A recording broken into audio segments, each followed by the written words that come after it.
பரிசுத்த நாமம் மகிமைப்படுவதாக. நம்ம தேவனுடைய வார்த்தைக்கு நேராக கடந்து போகிறோம். அவர் நம்மோடு கூட அவர் பேச சித்தமுள்ளவராய் இருக்கிறார். ஆமென், ஆமென். நாம் எடுத்துக்கொள்ளலாம் ஏசாயா எழுதின தீர்க்கதரிசன புத்தகம்.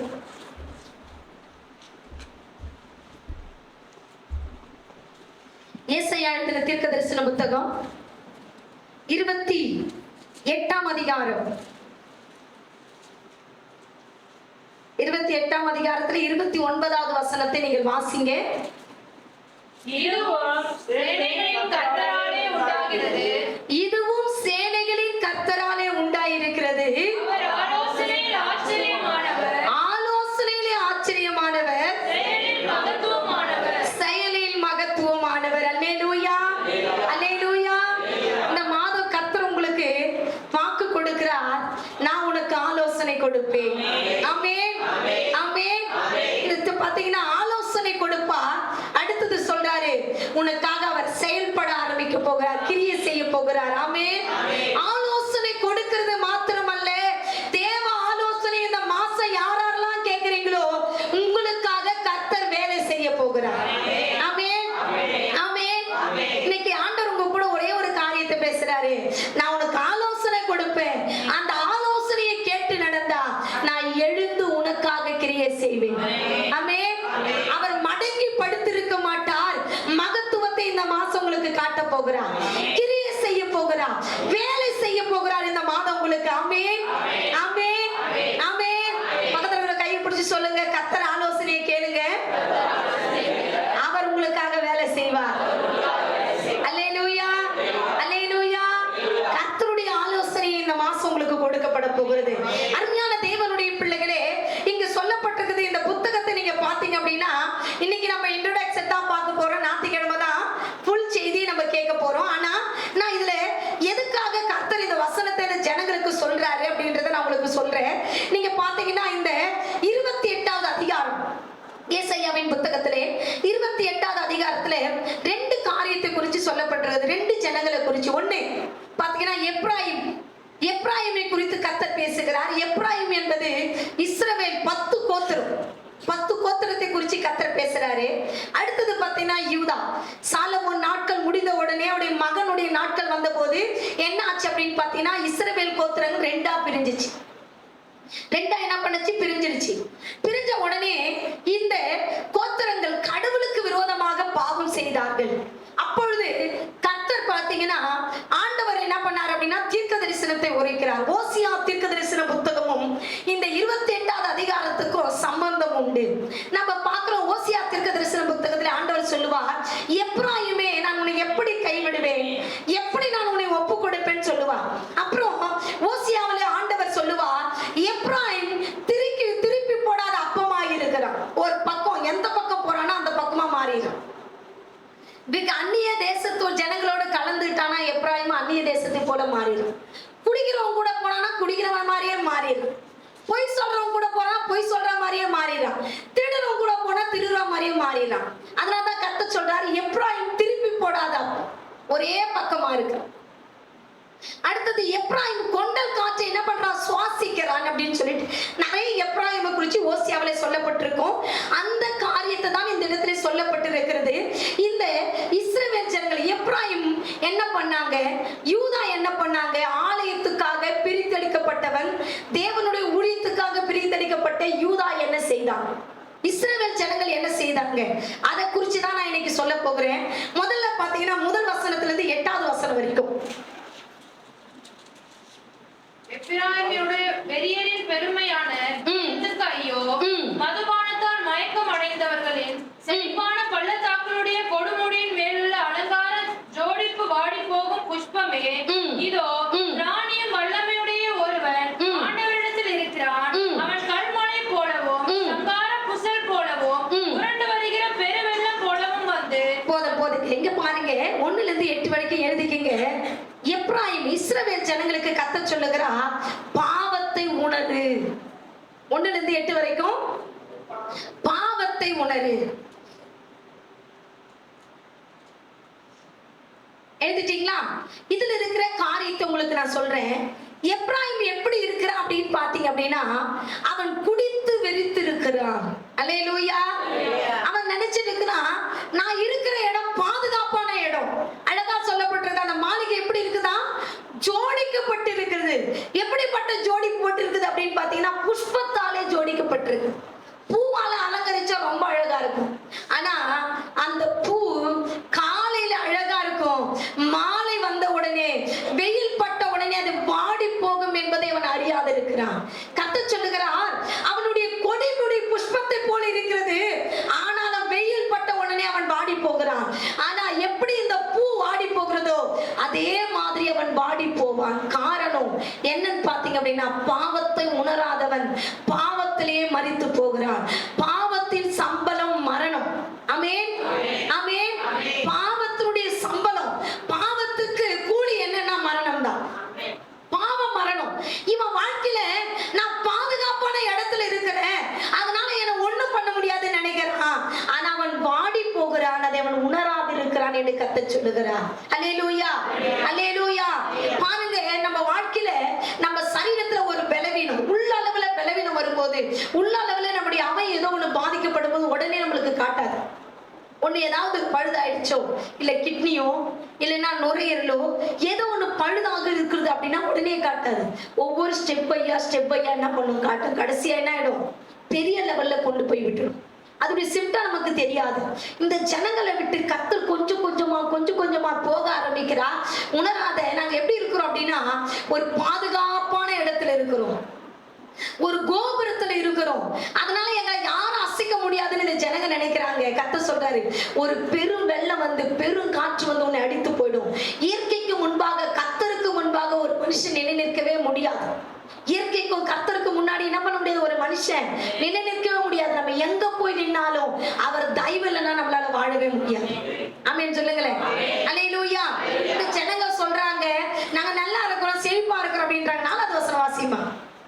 செழிப்பான பள்ளத்தாக்குடைய கொடுமுடியின் மேலுள்ள அலங்கார ஜோடிப்பாகிய வாடிய புஷ்பம் பருவ காலத்துக்கு முன் பழுத்ததோ, காண்கிறவன் பார்த்து அது தன் கையில் இருக்கும் போதே விழுகிறதுமான முதல் கனியை போல இருக்கும். 5வது வசனம் வாசி. அக்காலத்திலே சேனைகளின் கர்த்தர் நமது ஜனத்தில் மீதியானவர்களுக்கு மகிமையான கிரீடமாகவும் அலங்காரமான முடியாகவும், நியாயம் விசாரிக்க உட்காருகிறவனுக்கு நியாயத்தின் ஆவியாகவும், யுத்தத்தை அதன் வாசல் மட்டும் திருப்புகிறவர்களின் பராக்கிரமமாகவும் இருப்பார். போதுங்க. இங்க பாருங்க, இங்க சொல்றாரு, அந்த புஷ்பம் நல்லா இருக்குது, நல்லா இருக்குன்னு பாப்பான். அதை தொட்ட உடனே அது என்ன இருக்கு அப்படின்னா, பழுத்து போய் கீழே கொட்டும். அதே மாதிரிதான் எப்ராயிமுடைய வாழ்க்கையும் மாறி போகும் என்று சொல்லி ஆண்டவர் அழகா இந்த ஜனங்களுக்கு சொல்றார். பாவத்தை உணராத வரைக்கும் உனக்கு பின்ன கிடைக்காதுன்னு, ஆசீர்வாதம் கிடைக்காதுன்னு இந்த ஜனங்களை பார்த்து அவர் சொல்லுகிறார். சொல்லிட்டு அடுத்தது சொல்றாரு, நீ பாவம் செய்ய செய்ய நியாய தீர்ப்பு உன் வாசலிலே வந்து படுத்திருக்கும்னு சொல்றார். நீங்க படிச்சீங்க, நியாய தீர்ப்பு உன் வாசல் படியில வந்து படுத்திருக்கும் என்று கர்த்தர் சொல்லுகிறார். அடுத்தது 6வது வசனத்துல இன்னும் விளக்கமா சொல்றார். 6வது வசனம் வாசிமா. நியாயம் விசாரிக்க உட்காருகிறவனுக்கு 7வது வசனம் வாசி. ஆனாலும் இவர்களும் திராட்சரசத்தால் மயங்கி மதுபானத்தால் வழி தப்பி போகிறார்கள். ஆசாரியனும் தீர்க்கதரிசியும் மதுபானத்தால் மதியை மயங்கி திராட்சரசத்தால் விழுங்கப்பட்டு சாராயத்தினால் வழி தப்பி தீர்க்க தரிசனத்தினால் மோசம் போய் நியாயம் தீர்க்கிறதில் இடறுகிறார்கள். போஜன பீடங்கள் எல்லாம் வாந்தியினாலும் அசுத்தத்தினாலும் நிறைந்திருக்கிறது. போதுங்க. பாருங்க, இங்க ஆண்டவர் ரொம்ப வேதனைப்படுறார். அதனாலதான் ஓசியா அவளை சொல்றாரு, எப்ராயிமே நான் உன்னை எப்படி கைவிடுவேன், உன்னை தூக்கி போட நினைக்கிறேன், என்னால என்ன பண்ண முடியல, உன்னை தூக்கி போட முடியல, உன்னை பார்க்கும் போது என் மனசெல்லாம் என்ன பண்ணுது, கலக்கமாவது, வேதனை ஆகுது அப்படின்னு சொல்றாரு. இங்க சொல்றாரு, தீர்க்கதரிசி கிட்ட போயிட்டு பேசலாம்னு கடவுள் நினைக்கிறாரா? தீர்க்கதரிசி என்ன பண்றானா, குடிச்சிட்டு வெறிச்சிட்டு இருக்கிறான். இப்ப பாத்தீங்கன்னா குடிக்காரங்களாம் நீங்க போய் கேட்டீங்கன்னா நைட் எல்லாம் ஒரு பேச்சு பேசுவாங்க, காலையில இருந்து ஒரு பேச்சு பேசுவாங்க. இப்படிலாம் பேசுனீ அப்படின்னு கேட்டா, அப்படியா பேசுனேன் நானு அப்படின்னு கேட்பாங்க. குடிக்கிறவன் நியாயஸ்தானத்துல உட்கார முடியாது. அவன் என்ன பண்ணுவான் அப்படின்னு பாத்தீங்கன்னா, குடிக்கிறவன் மாத்தி பேசுவான், சரியான நியாயத்தை பேச முடியாது. சரி, தீர்க்கதரிசி தான் இப்படி பேசுறான், தீர்க்கதரிசி தான் குடிச்சிட்டு இருக்கிறான், அவன்கிட்ட பேசுறான், ஆசாரியன் கிட்ட போனான். ஆசாரியன் கர்த்தர் போனாலும் பைபிள்ல போட்டிருக்குது, ஆசாரியனும் குடித்து வெறிச்சிருந்தான். சரி, இவன் பலி செலுத்தினாவது இந்த ஜனங்களுடைய பாவத்தை மன்னி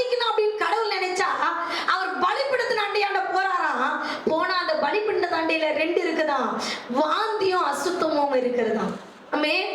பலிபீடத்தில பலி செலுத்த வேண்டிய இடத்துல என்ன இருக்குது? அருவருப்பு இருக்குது. வாந்தியை பார்த்தா நம்ம அருவருப்போம், நம்ம வாந்தியை பார்த்தாவே நம்ம அருவருப்போம். பக்கத்து வாந்தியை பார்த்தா இன்னும் சொல்லுவோம். யாராவது வண்டியில வாந்தி எடுத்தாங்கன்னா, ஐயோ எனக்கும் வாமிட் வர மாதிரி இருக்குது, கொமிட்டிட்டு வருது. வாந்தி ஒரு அருவருப்பு. அங்க ஆசாரியன் கிட்ட போனாவது ஆசாரியனாட்ட பேசலாம், இந்த ஜனங்களுடைய பாவத்தை சொல்லலாம் கடவுள் போனா, அங்க அசுத்தமும் அருவருப்பும் காணப்பட்டதான். ஆண்டவர் குழம்பி போய் அதான் சொல்லுவாரு, நான் குழம்பி நிற்கிறேன். எப்ராயிமே உன்னை கைவிடுறதா வேணாமான்னு சொல்லிட்டு அவன் உள்ளத்துல என்ன வந்துருச்சு? ஆண்டவருக்கே குழப்பம் வந்துருச்சான். குழம்பி போய் நிற்கிறேன் அப்படின்னு சொல்லிட்டு 8வது வசனம் வரைக்கும் ஆண்டவர் சொல்றாரு, உன் பாவத்தை உணரு. நீ உணரலன்னா நீ எப்படிப்பட்ட தீர்க்கதரிசி ஆயிரு, எப்படிப்பட்ட ஆசாரன் ஆயிரு, எப்படிப்பட்ட பிரசங்கியார் ஆயிரு, எப்படிப்பட்ட பாரவன் ஆயிரு, நான் உன்னை பயன்படுத்த மாட்டேன் என்று சொல்லி இங்க தெளிவா சொல்றாரு. ஆமென். பாவத்தை உணர்ற வரைக்கும் நம்ம வாழ்க்கையில ஆசீர்வாதம் வராது. பாவத்தை உணர்ற வரைக்கும் நம்முடைய வாழ்க்கையில பரிசுத்தம் வராது. அதுதான் தெளிவாய் கர்த்தர் நம்மோடு கூட பேசுகிறார். 1லிருந்து 8 வரைக்கும் பாவத்தை உணரு. 2வது 9லிருந்து 13 வரைக்கும் பாவத்தை அறிக்கை செய். பாவத்தை அறிக்கை செய். வாசிங்க பார்க்கலாம். 9வது வசனம் வாசிமா. அவர் யாருக்கு அறிவை போதிப்பார்? யாருக்கு அறிவை போதிப்பார்? யாருக்கு உபதேசத்தை உணர்த்துவார்? யாருக்கு உபதேசத்தை உணர்த்துவார்? பால் மறந்தவர்களுக்கும் முளை மறக்க பண்ணப்பட்டவர்களுக்குமே. பால் மறந்தவர்களுக்கும் முளை மறக்கப்பட்டவர்களுக்கு மாத்திரமே. இந்த வசனத்துல உங்களுக்கு என்ன புரியுது? நான் உங்களுக்கு மறுபடியும் சொல்றேன், நல்லா கேளுங்க. 1லிருந்து 8 வரைக்கும் ஆண்டவர் பாவத்தை ஒன்று சொல்றாரு. சரி, ஜனங்க தான் பாவம் செய்யறாங்கன்னு நினைச்சிட்டு தீர்க்கதரிசியாட போறாரு. தீர்க்கதரிசி என்ன பண்றான்? குடிச்சிட்டு வெறிச்சிட்டு இருக்கிறான். ஆண்டவரால பேச முடியும். சரி, தீர்க்கதரிசி தான் பாவம் செஞ்சிருக்கிறான்னு யார்கிட்ட போனாரு? ஆசாரியர் கிட்ட போறாரு. நியாயஸ்தலத்துல வாசல் படியில நியாய தீர்ப்பு உட்கார்ந்துட்டு இருக்குது, பார்த்துட்டு இருக்காரு ஆண்டவர். அங்க போனா அவன் என்ன பண்றான்? அசுத்தமானதை அருவருப்பையும் செஞ்சுட்டு இருக்கான். ஆண்டவரால பேச முடியல. அடுத்தது இப்ப பாவத்தை அறிக்கை செய்யணும் ஆண்டவர் பேசுறான். இந்த வசனத்துல உங்களுக்கு என்ன புரியுது? பால் மறக்கிற குழந்தையும், அடுத்தது பால் மறக்கிற குழந்தைய புரியலையா உங்களுக்கு? சரி, மறுபடியும் படிமா. அந்த வசனத்தை மறுபடியும் படிமா. யார் அவர் யாருக்கு அறிவை போதிப்பார்? யாருக்கு உபதேசத்தை உணர்த்துவார்? பால் மறந்தவர்களுக்கும் முளை மறக்க பண்ணப்பட்டவர்களுக்குமே. இங்க பாருங்க, ஆண்டவர் சொல்றாரு, தீர்க்கதரிசியை நம்மனே தீர்க்கதரிசி என்ன பண்ணிட்டான்? கைவிட்டுட்டான். ஆசாரி நம்மன ஆசாரி என்ன பண்ணிட்டான்? அந்த ஆண்டவருடைய ஊழியத்தை உண்மையா செய்யல. இப்ப யாரை தெரிஞ்சுக்கிறாருன்னா, பால் மறந்த குழந்தைய தெரிஞ்சு அவர் சித்தத்தை செய்ய கர்த்தர் நிறைவேற்ற வல்லவராய் இருக்கிறார். ஆமென். பாருங்க, இந்த குழந்தைங்க எப்படின்னா, ஒரு பிள்ளைங்க கூட போய் சண்டை போட்டுக்கிட்டு அப்பா அம்மா சண்டை போட்டுனோட மறுநாள் போய் இந்த குழந்தை பேசும். அதுக்கு தெரியாது, வைராக்கியம் தெரியாது, கோபம் தெரியாது. அந்த டைம்ல அது பொருள் வாங்கணும்னு மட்டும் தான் நினைக்கும். அதுக்குள்ள கசப்பு இராது, அதுக்குள்ள என்ன ஒரு கசப்பு இராது, அதுக்குள்ள ஒரு பகை இல்லாம அந்த குழந்தை என்ன பண்ணணும், அவங்க கூட போய் பேசும். அந்த அடிச்சும் கூட என்ன பண்ண மறுநாள் போயிட்டு அந்த குழந்தை போய் அவங்களுக்கு கூட மிங்கிலாடும். அதுக்கு நம்ம பேசக்கூடாது, இவங்க கிட்ட என்ன பண்ண நம்ம இருக்கணும் அப்படின்னு சொல்லிட்டு என்ன பண்ண அது இருக்காது. உடனே அது பேசுனா இது என்ன பண்ணும்? பேச ஆரம்பிச்சிடும். இன்னைக்கு கர்த்தர் சொல்றாரு, அறியாமல படிப்பறிவு இல்லாம இன்னைக்கு ஒருவேளை பேதையா இருக்கிறவங்க யாரெல்லாம் பாவத்தை அறிக்கை செய்யறாங்களோ இந்த மாசத்துல அவங்கள கர்த்தர் தீர்க்கதரிசியாகவும் ஆசாரியனாகவும் இந்த மாதத்திலே கர்த்தர் பயன்படுத்துவார். ஆமென், ஆமென்.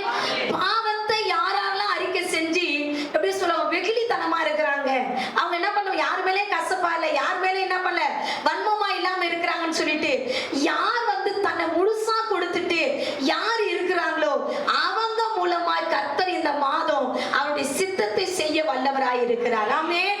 பாவத்தை அறிக்கை செய்றவங்க வாழ்க்கையில கர்த்தர் தன்னுடைய சித்தத்தை இந்த மாசத்துல செய்து முடிக்க போகிறார். ஆமென், ஆமென்.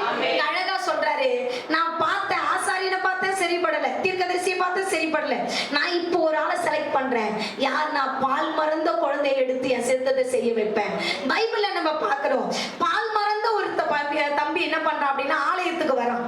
அவன் மூலமா கர்த்தர் ஒரு பெரிய தீர்க்க தரிசனத்தை சொல்றாரு. யார் அவரு? சாமுவேல். ஆமென், ஆமென். அழகா போட்டிருக்கோம். சாமுவேல் புத்தகத்துல போய் கூப்பிடுவார், சாமுவேலே. அந்த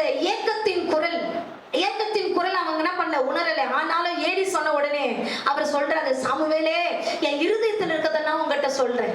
ஆண்டவர் பாருங்க, ஒரு பால் மறந்த குழந்தை கட்ட அவன் என்ன பண்ண, பால் மறந்து தேவாலயத்துக்கு வந்திருக்கிறான். ஆனா அவன் வேதம் சொல்லப்பட்டது, வேதம் அவன் வாலிபனாதான் இருந்தான். ஆனாலும் கர்த்தர் அவனோடு, அவனை தேவனை அறியாதவனா இருந்தான். ஆனாலும் கர்த்தர் அவன் கூட பேச ஆரம்பித்தார். பேசினா, நான் என்ன பண்ண போறேன், இந்த இஸ்ரவேலை இப்படி அழிக்க போறேன், ஏலி குடும்பத்தை, ஆசாரின் குடும்பத்துல நான் அழிக்க போறேன், அவன் பிள்ளைகள் எல்லாம் செத்து போக போறாங்க, அவன் ஆசனத்தை நான் கழித்து போட போறேன். ஆண்டவர் அழகா பேசுறார். ஒவ்வொரு காரியத்தையும் சாமுவேல் கூட பேசுறார். பேசிட்டு கடைசியா சொல்லுவார், சாமுவேல் கிட்ட சொன்ன ஒரு தீர்க்க தரிசனம் என்ன பண்ணியா, கீழே விழல, தரையில விழல, கர்த்தர் அதை நிறைவேற்றினார்.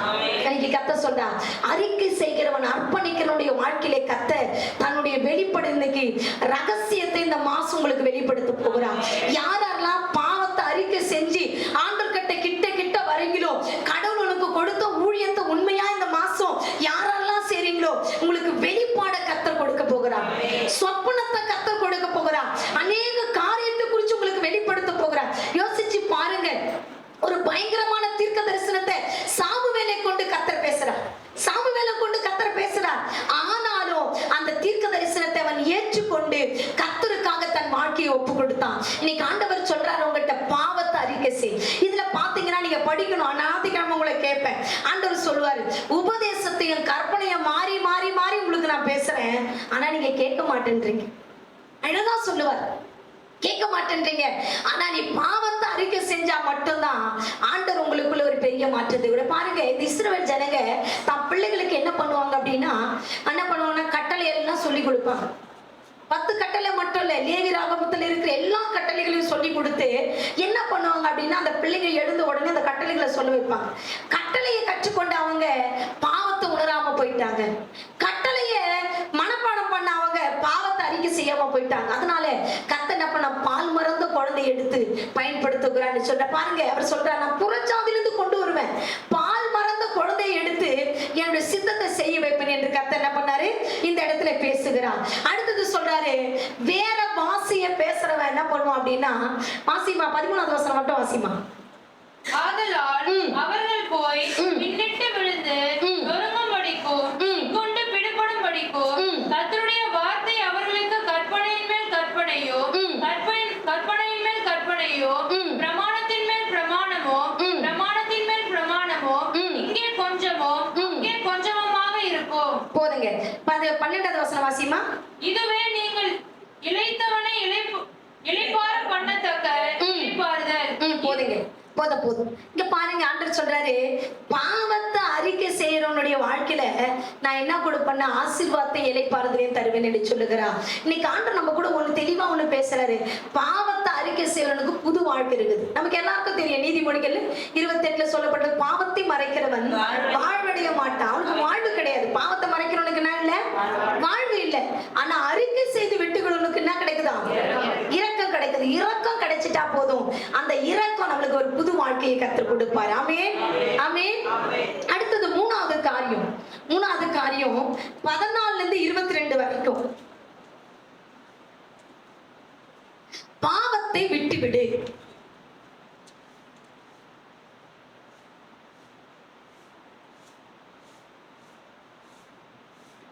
வசனம் வாசிமா.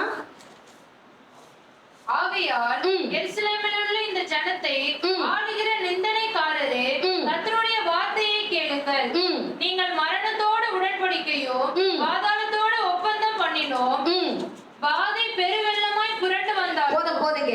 இந்த ஜனங்களை சொல்றாரு, இவங்க யார் கூட உடன்படிக்கை பண்றாங்கன்னா, மரணத்தோடு உடன்படிக்கை பண்றாங்களா, பாதாளத்தோடு கூட என்ன பண்றாங்களா, உடன்படிக்கை பண்றாங்களா. ஆண்டவர் சொல்றாரு, நீ அறிக்கை செஞ்சுட்டு விட்டுட்டு என்ன பண்ணணும், பாவத்தை விட்டுட்டு கடவுளோடு உடன்படிக்கை பண்ணு.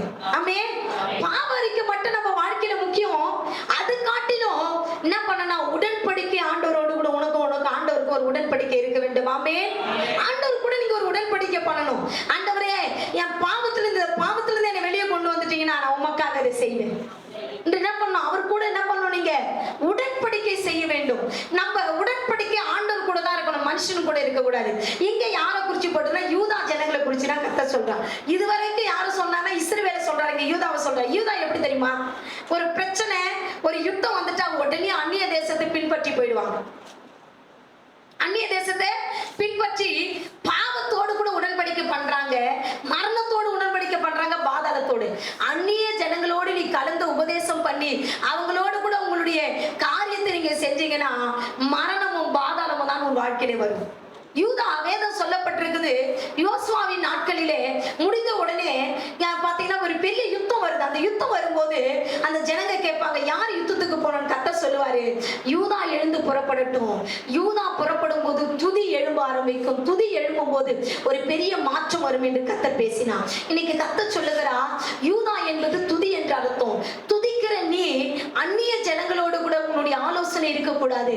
அந்நிய ஜனங்களோடு கூட உன்னுடைய பாத்தீங்கன்னா உடன்படிக்கை இருக்கக்கூடாது. அந்நிய ஜனங்களுடைய காரியத்தை உங்களுடைய வாழ்க்கையில தேவ பிள்ளையா இருக்கிற நீங்க உங்க வாழ்க்கையில கொண்டு வரவே கூடாது.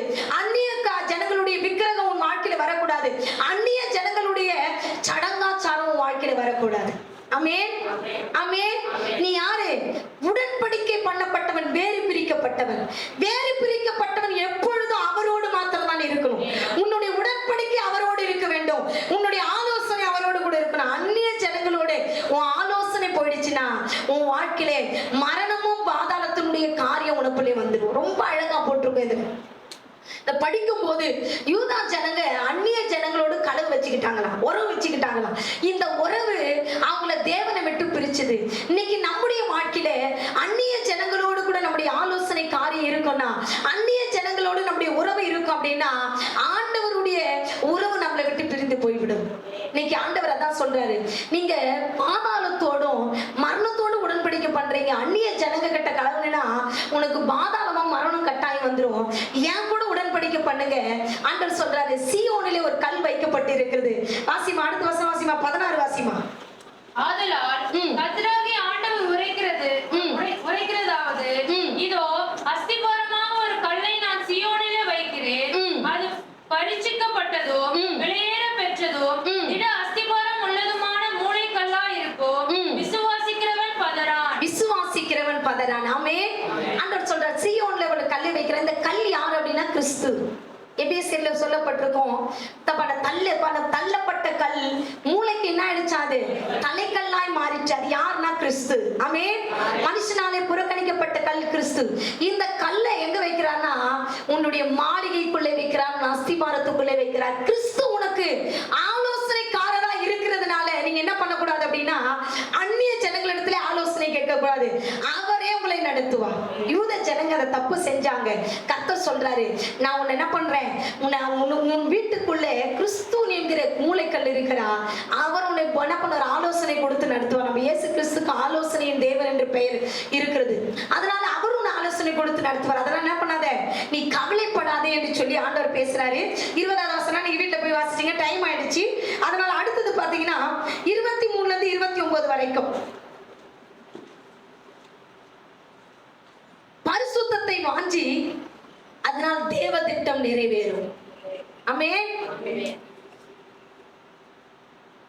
பரிசுத்தம், பாவத்தை அறிக்கை செஞ்சா பரிசுத்தம் வரும் நம்ம வாழ்க்கையில. அதனால நமக்கு என்ன கிடைக்கும்னா தேவ திட்டம் கிடைக்கும். ஆமென்.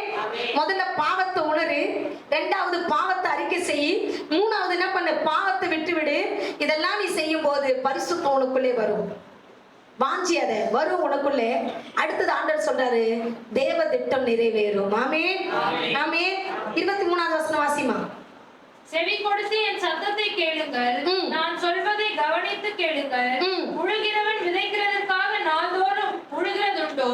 தன் நிலத்தை கொத்தி நாள்தோறும் வரப்படிக்கிறது உண்டோ? அவன் அதை மேலாக நிரவின பின்பு அதற்கேற்ற இடத்து உளுந்ததை தெளித்து சீரகத்தை தூவி முதல் தரமான கோதுமையையும் தெரிந்து கொண்ட வார் கோதுமையும் கம்பையும் விதைக்கிறான் அல்லவோ? போதுங்க. நீங்க வீட்டுல போய் வாசிச்சிருங்க. இங்க அழகா சொல்றாரு ஆண்டவர், பரிசுத்தம் உனக்குள்ள வருமா? அது என்ன பண்ணும் அப்படின்னா பெரிய அறுவடையை இந்த மாதம் உனக்கு கொடுக்கும். பெரிய ஆசீர்வாதம் இருக்கிறது. விதைக்கிறவன் அவன் என்ன பண்றான், கொஞ்சமா விதைக்கிறான். ஆனா அவன் முதல் கோதுமையா இருக்கிறான். இன்னைக்கு கர்த்தர் உன்னை பார்த்து சொல்றாரு, இந்த 3 காரியம் வாழ்க்கையில வரும்போது ஒரு பெரிய அறுவடை இந்த மாதம் உனக்கு காத்திருக்கிறது.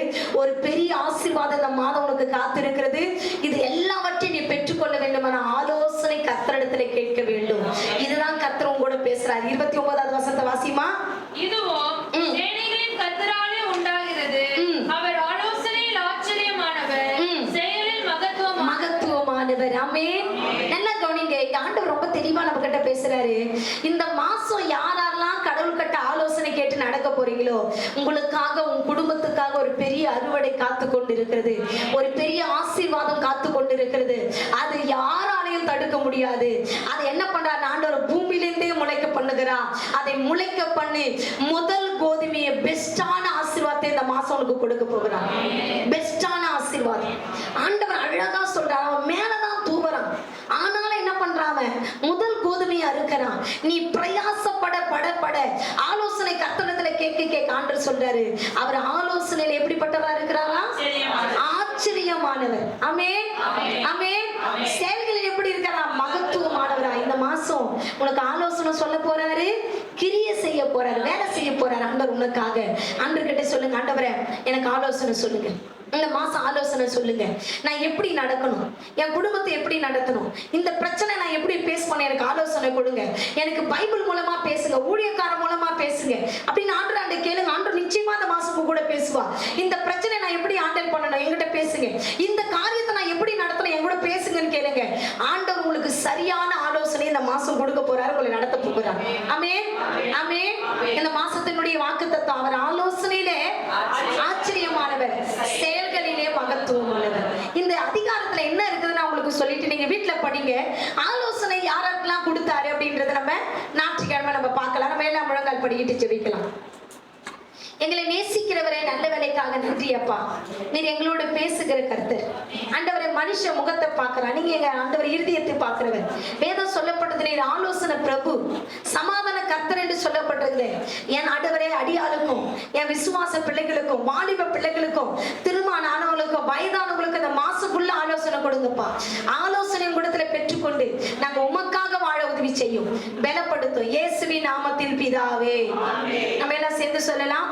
என் ஆத்துமாவே கர்த்தரை ஸ்தோத்திரி, என் உள்ளமே முழு பரிசுத்த நாமத்தை ஸ்தோத்திரி. என் ஆத்துமாவே கர்த்தரை ஸ்தோத்திரி, அவர் செய்த சகல உபகாரங்களை